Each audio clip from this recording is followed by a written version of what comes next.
আসসালামু আলাইকুম। ঝর্ণাস কুকিং হাউজের আজকের আয়োজনে স্পাইসি চিকেন নুডলসের রেসিপি শেয়ার করব। আশা করি আপনাদের কাছে ভালো লাগবে। আর এই নুডলস রান্না করাটা খুবই সহজ, খেতেও ভীষণ মজার হয়। আর ভিডিওটি ভালো লাগলে না টেনে পুরো দেখার অনুরোধ রইল।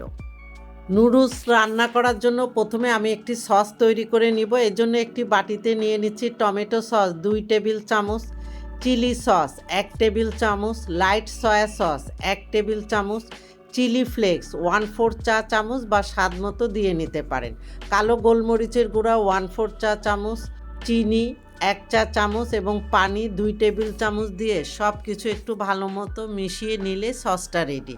আর সস আগের থেকে এইভাবে একটু রেডি করে নিলে নুডলসটা রান্না করতে অনেক ইজি হয়ে যায়। এখন সস মেশানো হয়ে গিয়েছে। এখন এই বাটিটা সাইডে রেখে পরের প্রসেসে চলে যাচ্ছি। এবার নুডলসগুলি সেদ্ধ করার জন্য চুলায় আগের থেকে একটি প্যানে বেশ কিছুটা পানি দিয়ে ফুটিয়ে নিয়েছি।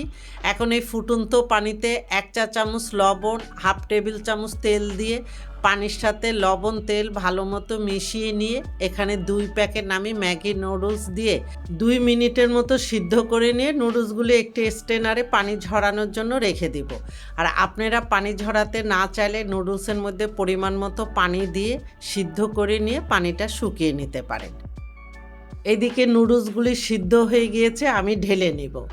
আর এইদিকে নুডলস রান্না করার জন্য চুলায় একই প্যান বসিয়ে 2 টেবিল চামচ রান্নার তেল দিয়ে একটু গরম করে নিয়ে 1/2 টেবিল চামচ রসুন কুচি দিয়ে 30 থেকে 40 সেকেন্ডের মতো ভেজে নিয়ে এখন এই রসুন কুচির মধ্যে দিয়ে দিব 2 টেবিল চামচ পেঁয়াজ কুচি রসুনের সাথে মিশিয়ে জাস্ট একটু সফট হওয়া পর্যন্ত অনবরত নেড়েচেড়ে ভেজে নিতে হবে। পেঁয়াজ রসুন কিছুক্ষণ ভাজা হয়ে গেলে এখন এখানে আমি 1/2 কাপ বোনলেস চিকেন একটু লম্বা লম্বা করে কেটে ধুয়ে পরিষ্কার করে নিয়েছি। এখন পেঁয়াজ ও রসুনের সাথে চিকেনগুলি মিশিয়ে ভেজে নিতে হবে কিছুক্ষণ। চিকেন কিছুক্ষণ ভেজে নেওয়ার পরে এখন এখানে দিয়ে দিব আদা বাটা 1 চা চামচ, রসুন বাটা 1 চা চামচ। এখানে আমি শুকনা মরিচ পানি দিয়ে 10 মিনিট ভিজিয়ে রেখে তারপরে বেটে বা ব্লেন্ডার করে নিতে পারেন। এখন এখানে মরিচ বাটা দিয়ে দিলাম আমি 1 চা চামচ বা এখানে স্বাদ মতো দিয়ে নিতে পারেন। এই মরিচ বাটাটা দিয়ে নুডলসটা রান্না করার ফলে এর টেস্টটা একটু ডিফারেন্ট হয়, তবে খেতে ভীষণ মজা হয়। যারা স্পাইসি খেতে পছন্দ করেন তাদের কাছে তো ভীষণ ভালো লাগবে। এখানে পেঁয়াজ রসুন ও চিকেনের জন্য আমি স্বাদ মতো লবণ দিয়ে চিকেনের সাথে ভালো মতো নেড়ে মিশে আরও কিছুক্ষণ রান্না করব। এখানে আমি অনেক ধরনের সস দিয়ে যেহেতু একটা সস তৈরি করেছি, তাই এখানে লবণটা বুঝেই দিতে হবে। আর এখানে এখন চিকেন সিদ্ধ করার জন্য আমি 1 থেকে 2 টেবিল চামচের মতো পানি দিয়ে চিকেনটা ভালো মতো সিদ্ধ করে নেব। আবার নুডলস সিদ্ধ করার সময় যেহেতু লবণ দিয়েছি তাই লবণটা বুঝেই দিতে হবে। এখন এখানে 1/4 কাপ গাজর কুচি দিয়ে চিকেনের সাথে মিশিয়ে জাস্ট 30 থেকে 40 সেকেন্ডের মতো অপেক্ষা করে এখন এখানে যে আমি আগের থেকে সসটা তৈরি করে রেখেছিলাম সেখান থেকে সামান্য পরিমাণে দিয়ে চিকেনের সাথে মিশিয়ে আরও কয়েক সেকেন্ড অনবরত নেড়েচেড়ে জাল করে নিয়ে আগের থেকে সেদ্ধ করে রাখা সব নুডলসগুলি দিয়ে এখন চিকেনের সাথে নুডলস খুব ভালো মতো নেড়ে মিশিয়ে নিতে হবে। সব কিছু ভালো মতো মেশানো হয়ে গেলে এখানে দিয়ে দিব আগের থেকে তৈরি করে রাখা সস, দিয়ে দিচ্ছি ব্রকলি 1/4 কাপ, ক্যাপসিকাম কুচি 1/4 কাপ। এখানে ফুলকপি ও পেঁয়াজ পাতা মিলে আমি 1/4 কাপের একটু বেশি নিয়েছি।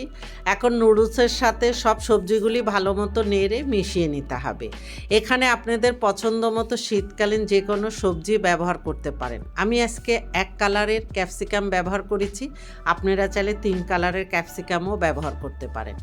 এই পর্যায়ে লবণটা চেক করে দেখবেন, যদি লবণ দেওয়ার প্রয়োজন হয় লবণ দিয়ে নিতে পারেন। আর ঝাল আপনারা যদি আরও স্পাইসি খেতে পছন্দ করেন তো এখানে আরও কিছু কাঁচামরিচ কেটে দিতে পারেন। তবে আমার কাছে মনে হয় আমি যে পরিমাণে গোলমরিচ, চিলি ফ্লেক্স ও মরিচ বাটা ব্যবহার করেছি এনাফ। এর চেয়ে বেশি ঝাল হলে খেতে আর ভালো লাগবে না। এদিকে আমার রান্নাটাও কমপ্লিট। এবার নুডলসগুলো একটি সার্ভিং ডিশে তুলে আমি গরম গরম পরিবেশন করব। আর তার সাথে ধোয়া ওঠা 1 কাপ গরম চা, আর কি লাগে বলেন। এতক্ষণ আমার সাথে থাকার জন্য আপনাদের অনেক অনেক ধন্যবাদ। ভিডিও ভালো লাগলে ফ্রেন্ডস অ্যান্ড ফ্যামিলিদের সাথে বেশি বেশি শেয়ার করবেন।